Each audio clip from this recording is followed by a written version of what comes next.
வாழ்க வளமுடன். பேராசிரியர் டாக்டர் துரை லோகநாதனின் வினாவிடை தத்துவச் சிறுகதைகளாம் அமுதச்சுடர் சேனலின் சார்பான வணக்கங்கள். என் கதைகள் பல வெளிவர உதவுகின்ற யூடியூப் நிறுவனத்தார்க்கும், என் கதைகளுக்கு உள்ளது உள்ளபடி விமர்சிக்கின்ற விளம்பரம் செய்கின்ற செல்வி தேஜா அவர்களுக்கும், என் கதைகளுக்கு 2 ஆண்டுகளுக்கு மேலாக அமோக ஆதரவு தந்து என்னை மகிழ்விக்கின்ற ரசிகப் பெருமக்களையும் வாழ்த்தியும் வணங்கியும் மகிழ்கின்றேன். இன்றைய சிந்தனை ஓட்டமானது தலைப்பு: பேரர்களின் பாசமழையில் தாத்தா பாட்டி. பேரர்களின் பாசமழையில் தாத்தா பாட்டிகள் பெறும் இடங்கள் என்ன என்பதை இக்கதை வழி காண்போம்.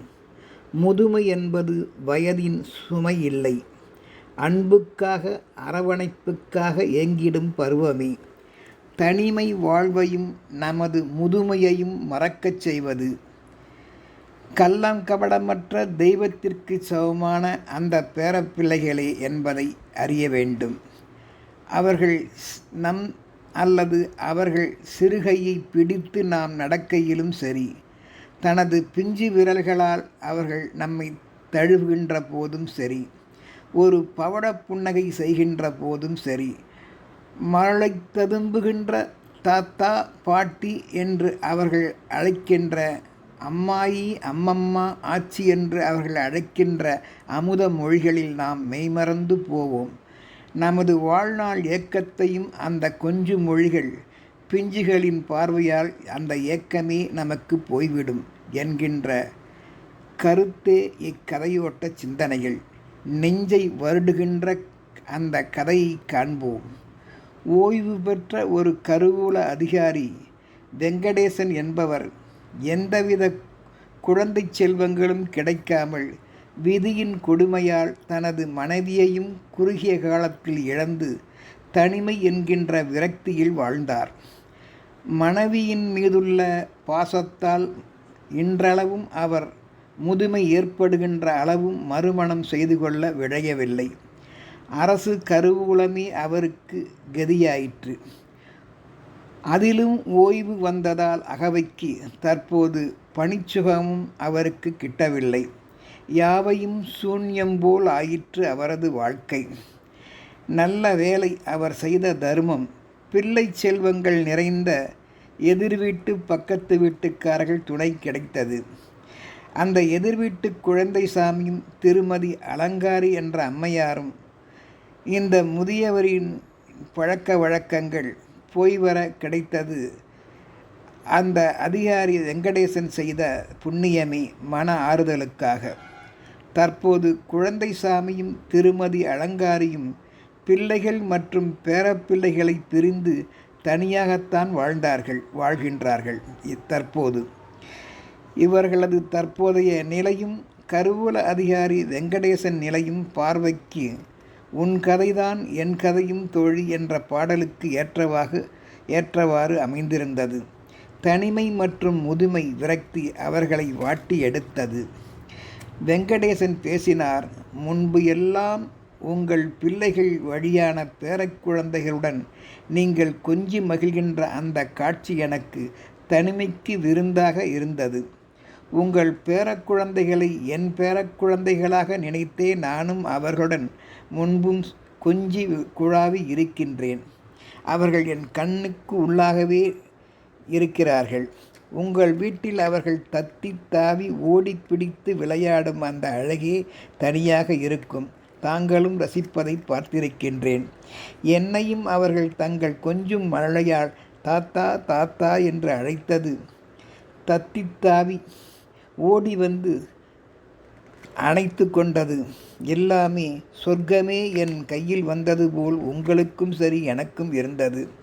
அவர்களது பிஞ்சு விரல்கள் கொண்டு உங்களையும் என்னையும் வைத்து நம்மிடம் வந்து தொட்டு நம் முதுகுக்கு பின்னால் கண் புதைத்து மறைந்து விளையாடுவார்களே, அப்போது நானும் உங்களைப் போல் உலகையே மறப்பேன்.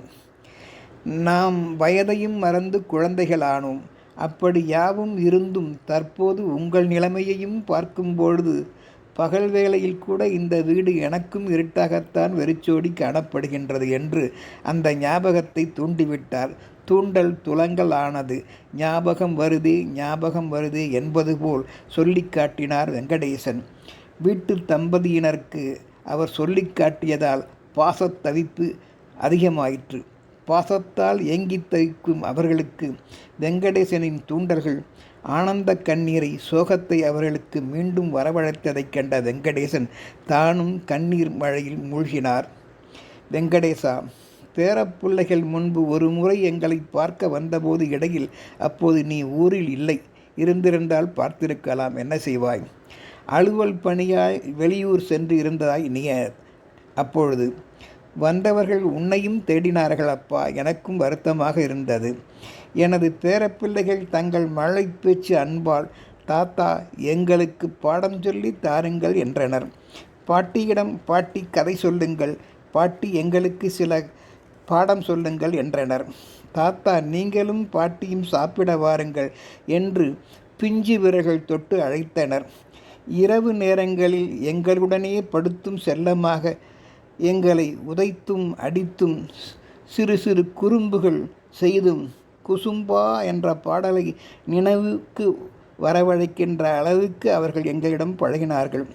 எங்களுக்கு உம்மா முத்தம் கொடுத்தும் பின்பு எங்களை பகலில் தங்கள் உரத்த குரல்களால் பயமுறுத்தியும் எங்களுக்கு உடல் வலி ஏற்படுகின்ற போது வலிக்குதா தாத்தா பாட்டி என்று எல்லாம் அவர்கள் அமுத மொழியால் கேட்டு எங்களுக்கு உதவுவது, ஆறுதல் அளிப்பது, அந்த ஆறுதல் மருந்து அளித்தும் பாசத்தால் எங்களுக்கும் அவர்கள் மம்மு சாதம் குழைத்து ஊட்டியதும் அந்த சிரிப்பொலிகளும் அப்பொழுது எங்கள் வீடே அந்த ஒளியில் பேரன்பு என்கின்ற மழையால் நனைந்து இருந்தது.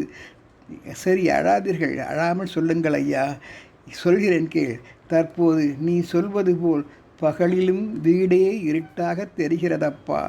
மழை செல்வங்கள் இல்லாமல் இன்று நான் எங்கள் ஏக்க பெருமூச்சு உன் பெருமூச்சோடு சேர்ந்து கலக்கிறதல்லவா, பார்த்தாயா? அதான் அன்பிற்கு முண்டோ அடைக்கும் தாள் என்பார்களே, சரிதானே வெங்கடேசா என்று கட்டிப்பிடித்து அழுதார். அது மட்டும் இல்லை வெங்கடேசா, பேரப்பிள்ளைகளுடன் காலை மாலை வேளைகளில் வெளியே செல்வது, கோயில் பூங்கா என்று பல இடங்களை சுற்றி பார்ப்பது, இரவில் நிலா ஒளியில் பிள்ளை நிலாக்களுக்கு கதை சொல்வது, அமுதூட்டி மகிழ்வது, பழைய எங்கள் மற்றும் அவர்களது புகைப்படங்களை பார்த்து சிரித்து மகிழ்ந்த அந்த தருணங்கள், அப்பப்பா, யானை சவாரி, அம்மா குத்து கும்மாங்குத்து பிடிச்சிக்கோ என்ற விளையாட்டு எல்லாமே அவர்கள் செய்து காட்டினர். எங்கள் முதுமைக்கு மீண்டும் மீண்டும் இளமையை தந்தது போலவே இருந்தன அந்த காட்சிகள், செயல்கள். வெங்கடேசா, முன்பு இப்படியாக இருந்தவர்கள் செல்போன் வழியே தற்போதும் பேசுகின்றனர். இருந்தாலும் தாத்தா பாட்டி, நீங்கள் தனியாகவே இருக்க வேண்டாம். நாங்கள் பெரியவர்கள் ஆனதும் உங்களுடனேயே வந்து இருப்போம். கவலைப்படாதீர்கள். அதுவரையில் பாட்டியை பத்திரமாக பார்த்து கொள்ளுங்கள். அதுவரையில் எங்களுக்காக பொறுத்து இருங்கள். தினமும் எங்களுடன் பேசுங்கள் என்று அவர்கள் கூறி வருகின்ற அந்த மழை சொற்கள் விலை மதிக்க முடியாத முத்துக்களாய் தோன்றுகின்றன வெங்கடேசா. அவர்களது அமுத சொற்களை, அந்த முத்து சொற்களை எப்படி எங்களால் மறக்க முடியும்? பெற்ற பிள்ளைகளிடம் கிடைக்காத அந்த உணர்வை பேரப்பிள்ளைகள் வழி பெறுவது சுகம்தானே. அதற்கு ஒரு கொடுப்பனை வேண்டுமல்லவா என்றும் மீண்டும் அவரை கட்டி தழுவினார். ஒருவருக்கொருவர் பாசமழையில் நனைந்து வாய் பேசாது நின்றனர். ஆனந்த கண்ணீர் பெருக்கெடுத்து ஓடியது. மீண்டும் சிரித்தனர் பெற்றோர் முதியவர்கள். வெங்கடேசும் பெற்றால்தான் பிள்ளையா, அவர்களும் பேரக்குழந்தைதானே என்று சொல்லி மகிழ்ந்தார். கொடுப்பனை என்ற ஒரு வார்த்தை வெங்கடேசை ஒரு மாதிரி என்ன செய்தாலும், இவர் வீட்டு பிள்ளைகளும் நமக்கு பிள்ளைகள்தானே, பெற்றால்தான் பிள்ளையா என்றும் அவரும் தன்னை தேற்றிக்கொண்டார். கருவூல அதிகாரியோ பாசத்துக்கு ஏங்கிய அவர் கண்களும் கலங்கின.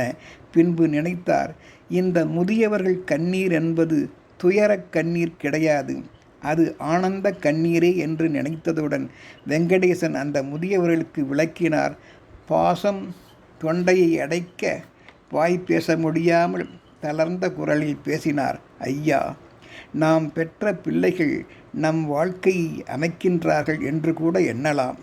ஆனால் உங்கள் இல்லை இல்லை மன்னிக்கவும், நம் பேரப்பிள்ளைகளோ நமது வாழ்க்கையையே முதுமை காலத்திலும் தங்கள் பரிசத்தால், பேச்சால், அன்பால், பாச மழலையால் மிகவும் அழகாக்குகின்றனர் ஐயா என்றுதான் சொல்வேன் என்றார் ஆனந்தப்பட்டு கொண்டே. ஆமாம் வெங்கடேசா, நீ சொல்வது முற்றிலும் உண்மையே. வெறும் பொருட்செல்வம் சேர்த்தவன் பணக்காரன் மட்டுமே. ஆனால் வெங்கடேசா, நம் போன்று பேரப்பிள்ளைகளின் பாசம் பெற்றவர்களே முதுமையிலும் மனங்கள் நிறைந்தவர்கள் என்று உண்மையை போட்டு உடைத்தார்.